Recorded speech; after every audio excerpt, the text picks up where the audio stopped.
Merhaba arkadaşlar, kanalıma hoş geldiniz. Bugün çok güzel böyle çıtı pıtı bir modelle geldim arkadaşlar. Modelim hem çok güzel hem de yapılışı gayet kolay arkadaşlar. Modelimizin arka tarafı bu şekilde.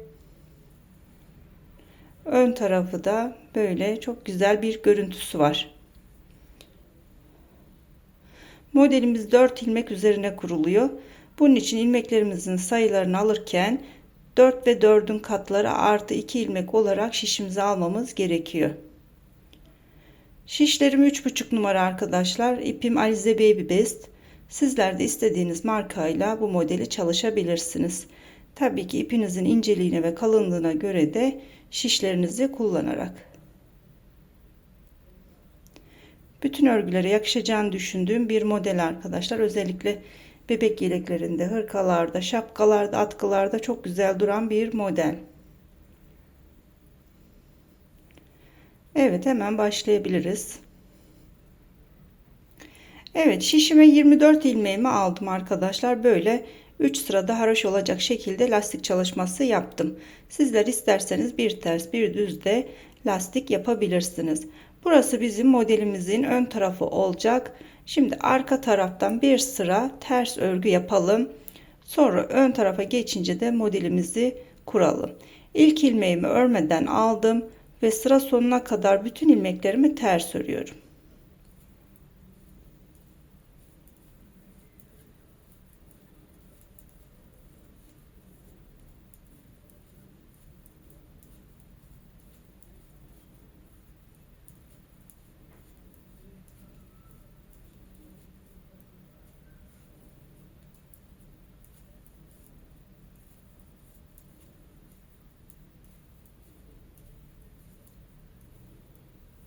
Son ilmeğimi ters ördüm ve modelimin ön tarafına geçtim.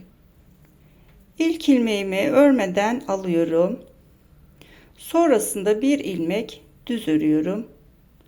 Sonra 3 tane ilmeğimin üçünü birlikte giriyorum. Düz olarak ve bir ilmek çıkardım içerisinden. Sonra şişime bir artırma yapıyorum dolayarak. Tekrar bu 3 ilmeğimin içerisine girdim ve ilmeklerimi bırakıyorum.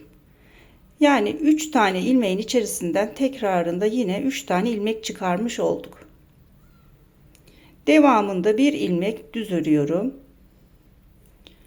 Ve tekrar yine 3 ilmeğimin üçünü birlikte girdim. İlmeğimi çıkardım içinden. Sonra bir artırma yaptım. Şişime doladım bir kere. Tekrar bu 3 ilmeğimin içerisine girdim ve ilmeğimi çıkardım. Yine aynı şekilde burada 3 tane ilmeğim var arkadaşlar. Sonra bir ilmek örüyorum. Devamında yine 3 ilmeğin böyle üçünü birlikte alıyorum ve ilmeğimi çıkardım içerisinden. Sonra şişime doladım bir kere. Tekrar yine bu 3 ilmeğime girdim ve bir tane daha ilmek çıkardım ve artık ilmeklerimi de sol şişimden bırakıyorum. Yine aynı zamanda burada 3 ilmeğin içerisinden yine 3 ilmek çıkarmış olduk. Devamında bir ilmek örüyoruz. Yine 3 ilmeğin içerisinden 3 ilmek çıkartıyoruz. Doladım şişime, tekrar girdim bu 3 ilmeğime ve 3 ilmeğimi de çıkardım. Devamında yine bir ilmek ördüm. Yine aynı şekilde 3 ilmeğimin üçünü birlikte örüyorum. Doluyorum şişime, tekrar giriyorum bu 3 ilmeğime ve ilmeğimi çıkardım, bıraktım. Bir ilmeğim, bu dördüncü yani modelime dahil olan ilmeğim, bu 2 ilmeğim de sıra sonundaki ilmeklerim.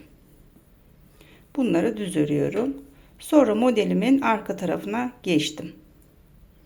Arka tarafında bütün ilmeklerimizi ters örüyoruz. İlk ilmeğimi örmeden aldım ve sıra sonuna kadar bütün ilmekleri ters örüyorum.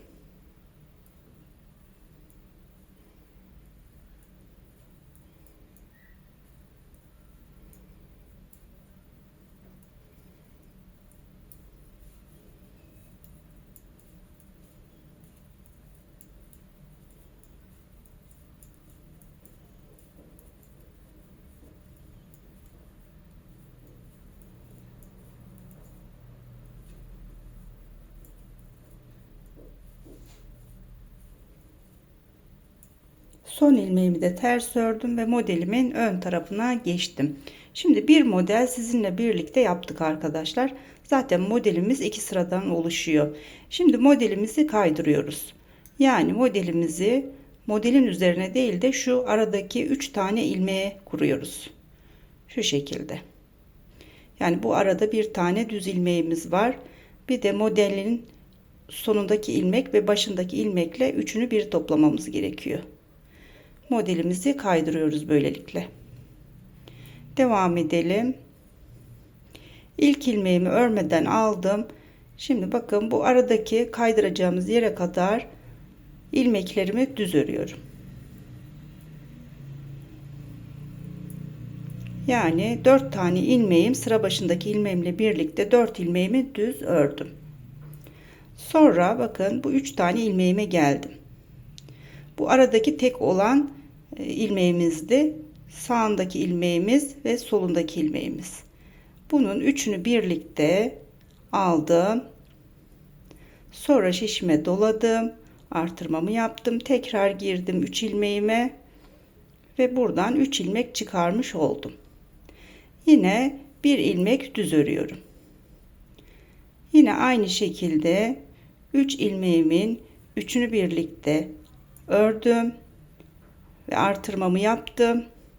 Tekrar girdim 3 ilmeğin içerisine ve 3 ilmeğim çıkmış oldu. Tekrar bir ilmek düz örüyorum. Yine 3 ilmeğimin üçünü birlikte ördüm, artırmamı yaptım. Tekrar girdim 3 ilmeğime ve düz olarak ördüm. Aynı zamanda burada 3 tane ilmeğim oluşmuş oldu. Yine bir ilmek düz örüyorum. 3 ilmek birlikte örüyorum 3 ilmeğimi, artırmamı yaptım. Tekrar girdim 3 ilmeğime, ördüm ve bıraktım. Yine bir ilmek düz örüyorum. Burada da yine 3 ilmeğimin üçünü birlikte ördüm. Şişime doladım. Tekrar girdim 3 ilmeğimin içine ve ilmeklerimi çıkardım. Son ilmeğimi de düz örüyorum. Ve modelimin arka tarafına geçtim. İlk ilmeğimi örmeden alıyorum. Sıra sonuna kadar bütün ilmeklerimi ters örüyorum.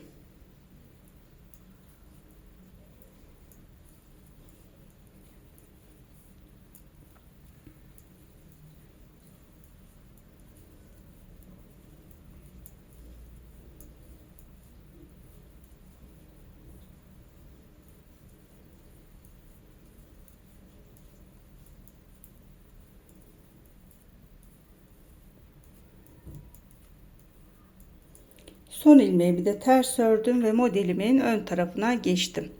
Şimdi iki model kurmuş olduk. Bakın arkadaşlar artık modelimiz kendini göstermeye başladı. Yine de bir model yine beraber sizinle birlikte yapalım. İlk ilmeğimi örmeden aldım. Hemen yanındaki ilmeği de düz örüyorum. Bakın burada yine modelimizi kaydırıyoruz. Bu 3 ilmeğim şu aradaki tekli olan örmüş olduğumuz ilmeğimiz. Sağından ve solundaki ilmeklerin üçünü birlikte aldım. Şişime doladım. Tekrar girdim bu 3 ilmeğime ve ilmeklerimi bıraktım. Sonra bir ilmek düz örüyorum. Yine bakın aynı şekilde modelin üzerinde bir ilmeğimiz var. Tekli olarak örmüş olduğumuz ilmeğimiz. Bu da sağındaki modelli olan ilmeğimiz ve solundaki model olan ilmeğimiz. Şimdi bunların üçünü birlikte aldım, ördüm, doladım şişime ve tekrar girdim bu 3 ilmeğime. Böylelikle 3 ilmekten 3 ilmek çıkarmış oldum. Bir ilmek düz örüyorum arada. Sonra yine 3 ilmeğimin içerisinden 3 ilmek çıkarıyorum. Doladım ve tekrar girdim 3 ilmeğime. Bir tane arada düz ilmeğimiz var, örüyorum. Sonra 3 ilmeğin içerisinden yine 3 ilmek çıkarıyoruz.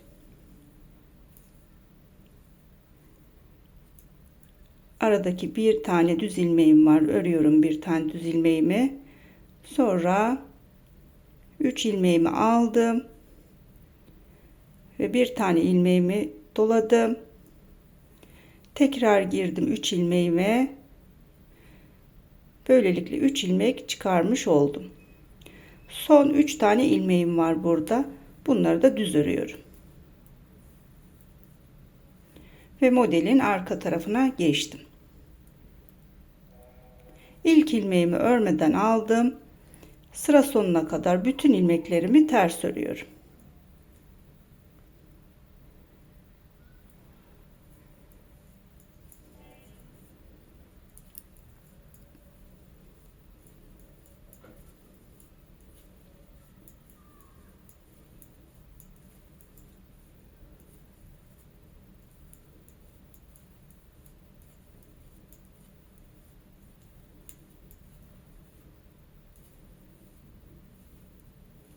Son ilmeğimi de ters ördüm ve modelin ön tarafına geçtim.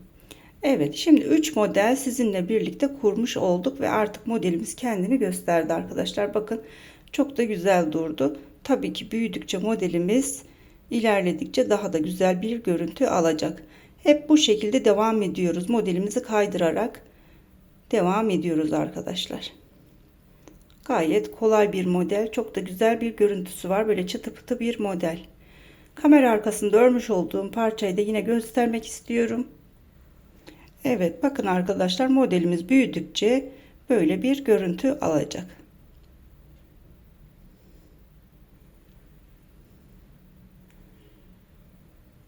Hem yapılışı kolay hem de kendisi çok güzel bir model. Evet, bir videonun daha sonuna geldik arkadaşlar. Beni dinlediğiniz ve izlediğiniz için çok teşekkür ederim. Bir sonraki videoda yine görüşmek üzere. Hoşça kalın.